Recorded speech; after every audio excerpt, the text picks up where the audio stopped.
following program is sponsored by Michael W. Smith. The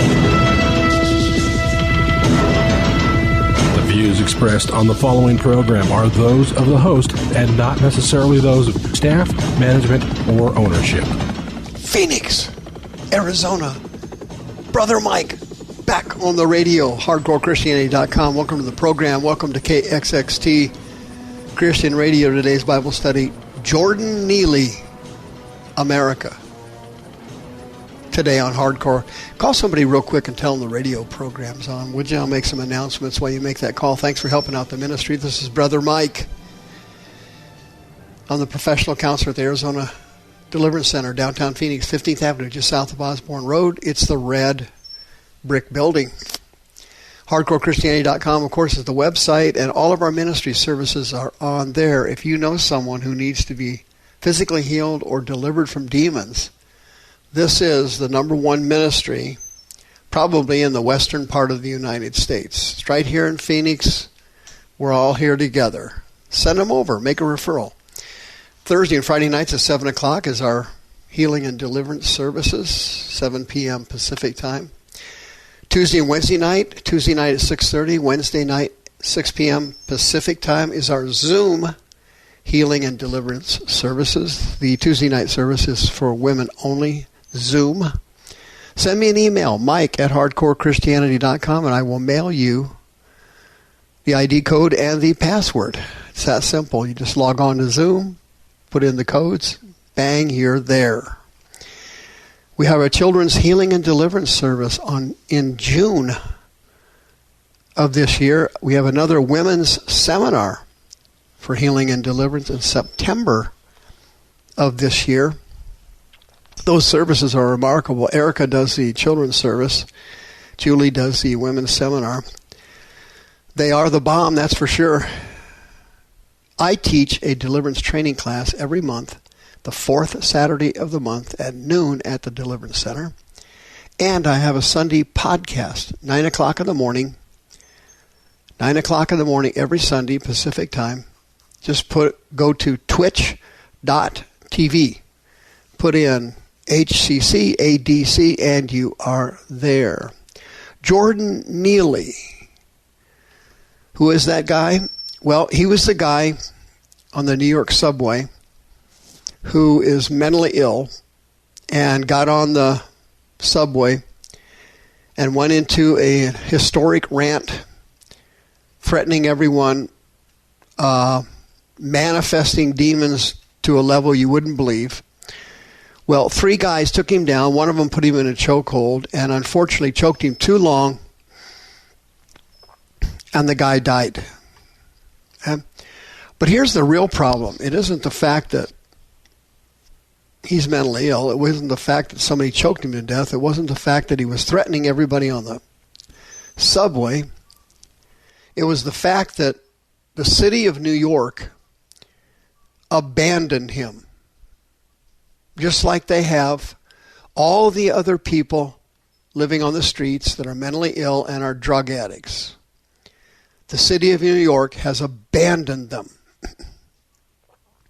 New York is currently in the process of spending literally millions of dollars housing illegal immigrants from Mexico, Guatemala, Venezuela, everywhere, all over the world, China, Middle East. They are booking hotels and paying the tab 100%, lodging and food. The government is giving them cell phones, credit cards, millions coming over the border.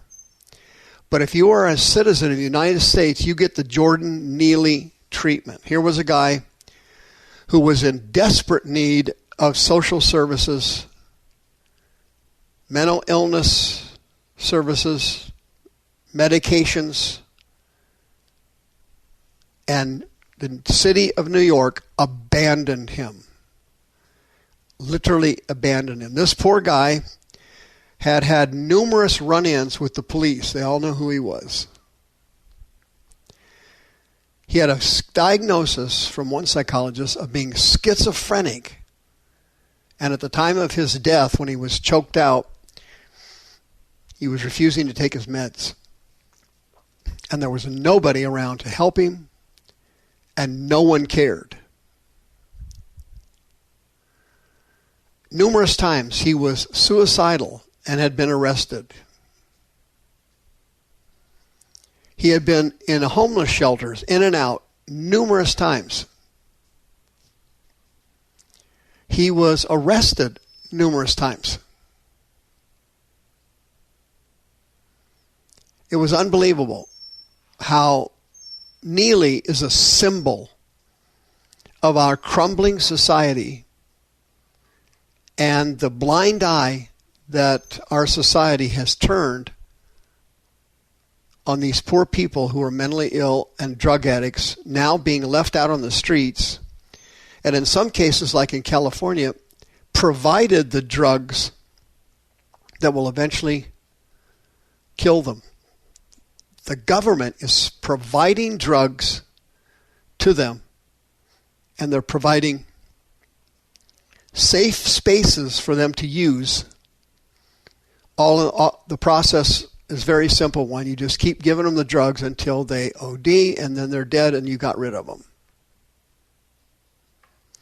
His aunt told the media, Jordon Neely's aunt talked to the media. She said she had been crying out for help for him for years. And no one would help them because they didn't have any insurance. Okay? This guy faced enormous trauma when he was young. His dad had murdered his mother in front of him. His dad had murdered his mother right in front of the guy. And that was one of the major incidents of trauma that led to him ending up with paranoid schizophrenia. The paranoid schizophrenia demons, and all schizophrenia, by the way, is caused by a spirit. It's a demon of schizophrenia.